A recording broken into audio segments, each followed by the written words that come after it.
Hello. Hi, everybody. Mrs. B here. So glad you could stop by and see me, and I'm looking forward to seeing you guys real soon.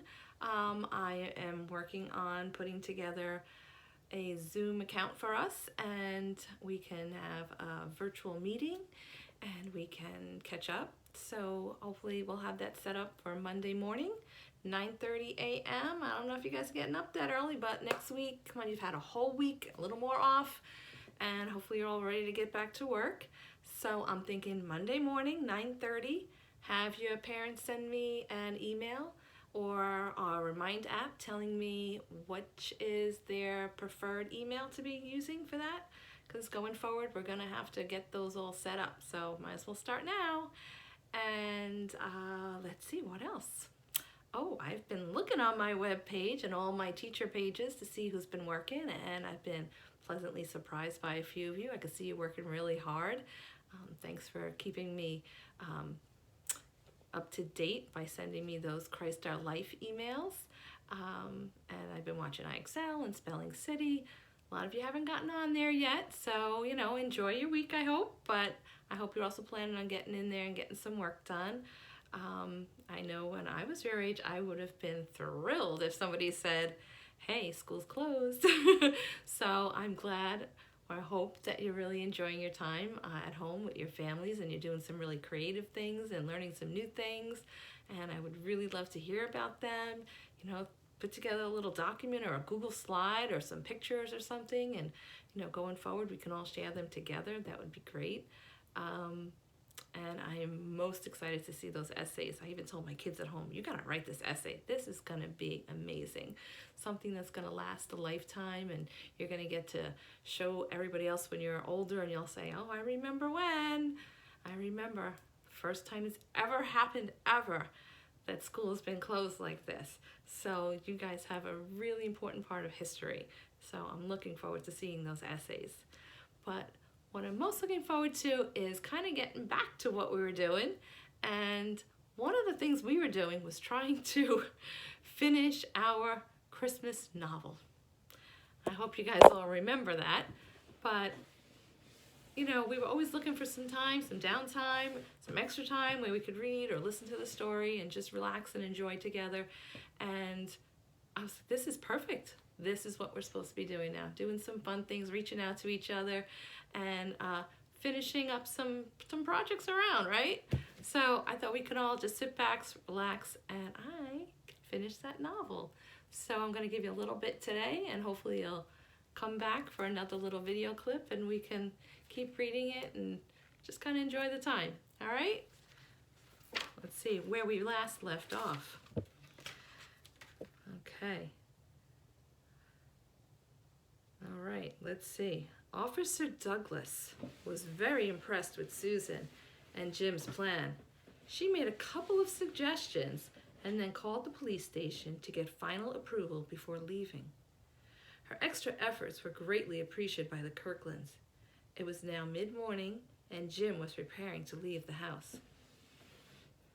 I'll get 100 copies made on the way to the arena, he explained to Susan as he put his coat on.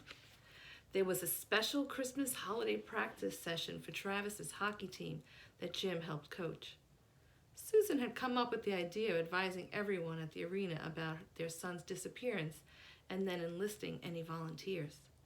It was a quick way to get a lot of people who knew the Kirkland family involved in helping them out. Don't forget to pick up Ian and Andy on the way, reminded Susan. Ian had called and said he was taking some time off to work to help in whatever way they needed. He was certainly a good friend. Don't worry, that's on my to-do list. Jim always made lists. We are going to find Travis, and everything is going to be all right. He hugged his wife and held her tightly, each drawing strength from each other. I love you, he said. I love you too, she replied. Now get going. I've got a lot of calls to make.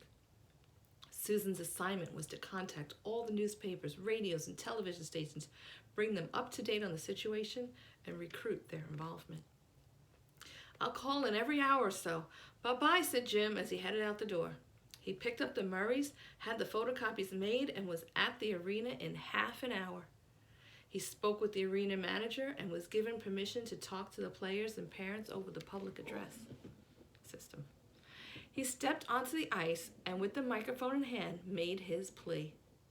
"Attention, everyone. Could I have your attention, please?" There were a few hoots and hollers as they were in a holiday mood and thought Jim was just fooling around or making some boring announcement. "Hey, Mr. Kirkland, sing us a Christmas song," yelled out Ethan O'Connor. "Okay, Jim, that's a 2-minute penalty for unsportsmanlike conduct," joked Keith Burke, a fellow hockey dad. Even Jim couldn't help smiling at the friendly kidding, but he had serious business to talk about, and he raised his hand to quiet the crowd. "I'm sorry to interrupt the practice, but there is something very important I need to talk to all of you about. My name is Jim Kirkland, for those of you who don't know me. My son is Travis Kirkland, number 4 of the Greenfield Hornets." The kids all cheered at the mention of their team, and Jim waited for the noise to subside. "Travis has been missing since 7 o'clock last evening." The whole arena became quiet. Everyone's full attention was focused on the solitary figure standing on the ice. "We are not sure what happened, but if anybody has any information that could help us find him, it would be greatly appreciated." There was slight murmuring as everyone looked around, hoping someone else would step forward. But nothing happened, and the eerie silence returned. "The police have been notified and are doing all that they can. However, my wife and I have devised a plan to search for Travis and inform the whole community about his disappearance. We will be looking for volunteers to help us with neighborhood searches and flyer distribution. We realize that most of you are busy preparing for Christmas, but any help you could give us would be appreciated. I'll be available in the arena snack bar during and after practice to take down the names and phone numbers of anybody interested in helping. Thank you for your time and have a Merry Christmas." His voice got very strained and almost cracked with emotion on the last sentence. He turned and walked off the ice and headed under the stands.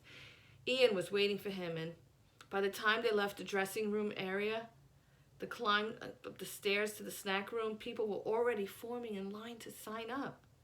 There were parents, brothers, sisters, teenagers, kids, still in their hockey equipment. Why, even the arena manager and the Zamboni driver were in line. It was the greatest sight Jim had ever seen. He and Ian immediately began setting up a desk and the street map and that Susan had sectioned off earlier.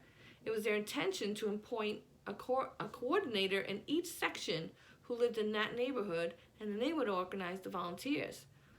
What they needed now were people's names, phone numbers, and which section they lived in. Those who qualified and agreed to be coordinators could be called back in the afternoon to arrange pickup of lists of volunteers, as well as supply of information and flyers. "Jim, I'm really sorry about the joking around when you started to speak," an embarrassed Keith Burke said from his spot at the head of the line. "What can I do to help with this crowd?" "No apology necessary, Keith," assured Jim. "I needed the laugh. Pull up another desk and chair. Get each person's name and phone number as well as what section they live in according to this map." He pointed to the map Ian was taping to the wall behind them so everyone could see. In no time at all, 3 friends were filling pages with the necessary information. Jim looked up and saw another familiar face.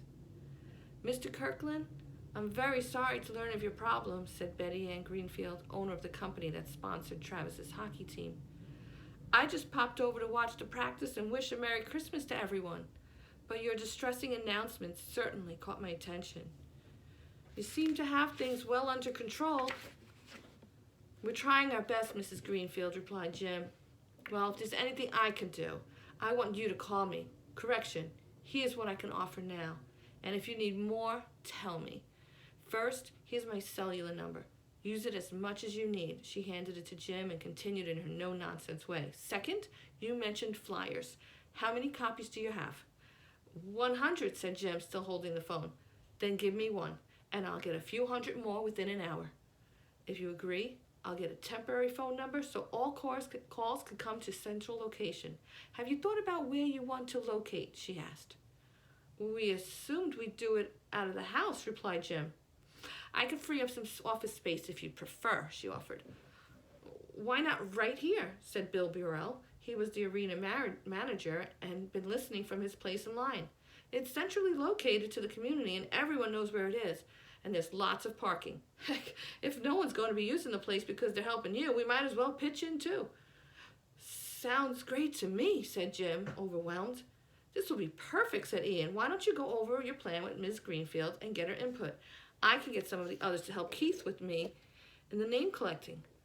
Okay, but first I want to touch base with Susan. He was about to get up and go to the payphone when he remembered the cellular phone in his hand. He punched in his home number and waited for her to answer.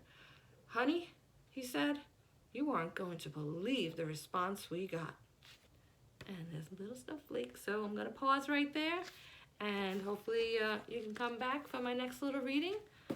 And I don't know, I just want to say have a fantastic weekend, okay? And I'll see you Monday bright and early. Bye-bye.